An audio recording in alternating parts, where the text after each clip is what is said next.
আসসালামু আলাইকুম। ইউনিফুডিস থেকে সবাইকে আমন্ত্রণ জানাচ্ছি আমার আজকের রেসিপি দেখার জন্য। আজকে তৈরি করে দেখাবো শীতের সবজি দিয়ে কোনো রকম শীট বানানোর বাড়তি ঝামেলা ছাড়াই ম্যাজিক স্প্রিং রোল। এই শীটগুলো দিয়ে আপনারা স্প্রিং রোল অথবা সামোচা তৈরি করে 1 মাসের মতো ফ্রোজেন করে রাখতে পারবেন। আর এই রোলগুলো খেতে কিন্তু অসম্ভব মজার হয়। তো আশা করছি আমার আজকের রেসিপিও আপনাদের কাছে ভালো লাগবে। আর ভালো লেগে থাকলে আমার চ্যানেলটি সাবস্ক্রাইব করবেন প্লিজ। আর সেই সাথে লাইক ও কমেন্ট করে পাশেই থাকবেন। তো প্রথমেই হচ্ছে রোলের পুরটা রেডি করে নিব। এর জন্য শুরুতেই একটা প্যানে দিয়ে নিচ্ছি 1 টেবিল চামচ পরিমাণ বাটার আর 1 টেবিল চামচ পরিমাণ রান্নার রেগুলার তেল। তারপর হচ্ছে মিহি কুচি করা রসুন দিয়ে দিচ্ছি 1 চা চামচ ও আদা কুচি দিয়ে দিচ্ছি 1 চা চামচ। চুলার হিটটা একদমই লোতে রেখে আদা রসুন কয়েক সেকেন্ডের জন্য ভেজে নিচ্ছি। খেয়াল রাখতে হবে এগুলো কোনোভাবে যেন পুড়ে না যায়। এবার এখানে দিয়ে দিব 1 কাপ মুরগির মাংস। মাংসটাকেও ছোট টুকরো করে কেটে নিয়েছি, আপনারা চাইলে কিমা করেও দিতে পারেন। এবার দিয়ে দিচ্ছি 1/2 চা চামচের মতো লবণ। চুলার হিটটা কিছুক্ষণ বাড়িয়ে দিয়ে মুরগির মাংসগুলোকে ভেজে নিব। এবার দিয়ে দিব 1/2 চা চামচ লাল মরিচের গুঁড়া, তারপর দিয়ে দিব 1/4 টিস্পুন কালো গোলমরিচের গুঁড়া। এবার 2-3 মিনিট নেড়েচেড়ে মাংসগুলোকে ভেজে নিব। কিছুক্ষণ ভেজে নেওয়ার পর দিয়ে দিব 1/2 কাপ পেঁয়াজ কুচি।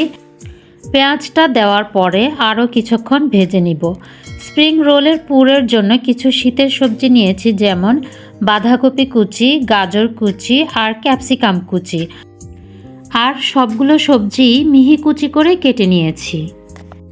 তবে চাইলে আপনারা এখানে আপনাদের পছন্দ অনুযায়ী যে কোনো সবজি ব্যবহার করতে পারেন।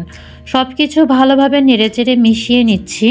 আর সবজিগুলো দেওয়ার পর বেশিক্ষণ সময় নিয়ে রান্না করার দরকার নেই। এবার এখানে দিয়ে দিচ্ছি 1 টেবিল চামচ পরিমাণ সয়া সস, 1 টেবিল চামচ পরিমাণ টমেটো সস, আর দিয়ে দিচ্ছি 3-4টার মতো কাঁচামরিচ কুচি। আবারও সব কিছুকে একসাথে নেড়েচেড়ে মিশিয়ে নিলাম। এবার চুলাটা বন্ধ করে দিয়ে এগুলো ঠান্ডা করে নিব। এবার হচ্ছে স্প্রিং রোলের শীটগুলো তৈরি করব। এর জন্য একটা বাটিতে নিয়েছি 1 কাপ পরিমাণ ময়দা। ময়দার সাথে পরিমাণ মতো লবণ দিয়ে দিচ্ছি আর 1 টেবিল চামচ পরিমাণ তেল দিয়ে দিচ্ছি।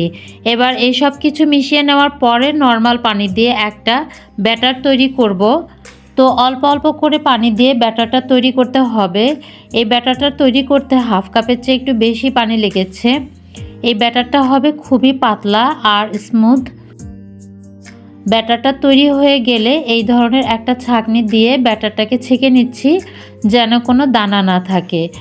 স্প্রিং রোলের শীট বানানোর জন্য ব্যাটারটা তৈরি হয়ে গেছে। এবার হচ্ছে চুলায় একটা পাত্রে বেশ কিছুটা পানি ফুটিয়ে নিয়েছি। এর উপরে এরকম একটা ফ্রাই প্যান বসিয়ে দিয়ে টিস্যুতে কিছুটা তেল লাগিয়ে ফ্রাই প্যানটা মুছে নিতে হবে। তারপর এর উপরে কিছু পরিমাণ ব্যাটার দিয়ে চারিদিকে এইভাবে ঘুরিয়ে নিব। শীটের উপরের দিকটা যখন এইরকম কালার চেঞ্জ হয়ে যাবে তখন অন্য পাশটা উল্টিয়ে দিব। অন্য সাইডটা কয়েক সেকেন্ড ভেজে শীটটাকে তুলে নিব। একটা শীট তৈরি করা হয়ে গেলে উপরে একটু তেল ব্রাশ করে কিছুটা কর্নফ্লাওয়ার ছড়িয়ে দিয়ে একটা শীটের উপরে আরেকটা শীট রাখবো। এতে করে শীটগুলো একটার সাথে আরেকটা লেগে যাবে না। দেখতেই পাচ্ছেন শীটগুলো কতটা সফট হয়েছে। একদমই দুমড়ে মুচড়ে নেওয়ার পরও আগের মতো হয়ে যাচ্ছে। এবার রোলগুলো তৈরি করার আগে একটা গ্লু তৈরি করে নিতে হবে। এজন্য একটা বাটিতে নিয়ে নিচ্ছি 2 টেবিল চামচ ময়দা। এর সাথে কিছুটা পরিমাণ পানি মিশিয়ে আঠালো করে একটা গ্লু তৈরি করে নিচ্ছি। এবার স্প্রিং রোলগুলো তৈরি করে নিব। একটা শীট বোর্ডের উপর নিয়ে রেখে এক সাইডে কিছুটা পুর দিয়ে দিচ্ছি।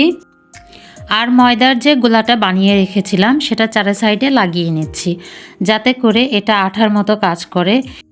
এবার স্প্রিং রোলের ভাঁজ দিয়ে নিচ্ছি। আপনাদেরকে দেখে বুঝে নিতে হবে যে আমি কিভাবে ভাঁজটা দিয়ে নিচ্ছি।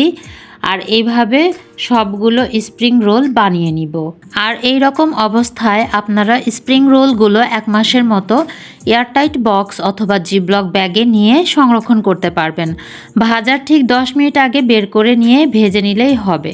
আজকে এই রোলগুলো আমি ফ্রোজেন করব না, তাই এগুলো আমি ভেজে নিব। স্প্রিং রোলগুলো একটু ডুবো তেলেই ভেজে নিতে হবে। তেলটা কিছুটা গরম হলে রোলগুলো তেলের মধ্যে ভেজে নিতে হবে। অতিরিক্ত গরম তেলে ভাজা যাবে না। ভিতরের পুরের মধ্যে সব কিছু সেদ্ধ করা আছে, তাই বেশিক্ষণ সময় নিয়ে ভাজার দরকার নেই। সুন্দর একটা কালার চলে আসলেই এগুলো নামিয়ে নিতে হবে। একবার তৈরি করে ফ্রোজেন করে রাখলে সারা মাস জুড়ে খেতে পারবেন। বিকেলের নাস্তা হিসেবে অথবা বাচ্চাদের টিফিনের জন্য এই ম্যাজিক স্প্রিং রোলগুলো তৈরি করে দিতে পারেন। আশা করছি আমার আজকের রেসিপিও আপনাদের কাছে ভালো লেগেছে। আর ভালো লেগে থাকলে আমার পরবর্তী ভিডিওর নোটিফিকেশনটি পাওয়ার জন্য বেল বাটনটি ক্লিক করে রাখবেন। আর সবাই ভালো থাকবেন, সুস্থ থাকবেন। আজকের মতো শেষ করছি। আল্লাহ হাফেজ।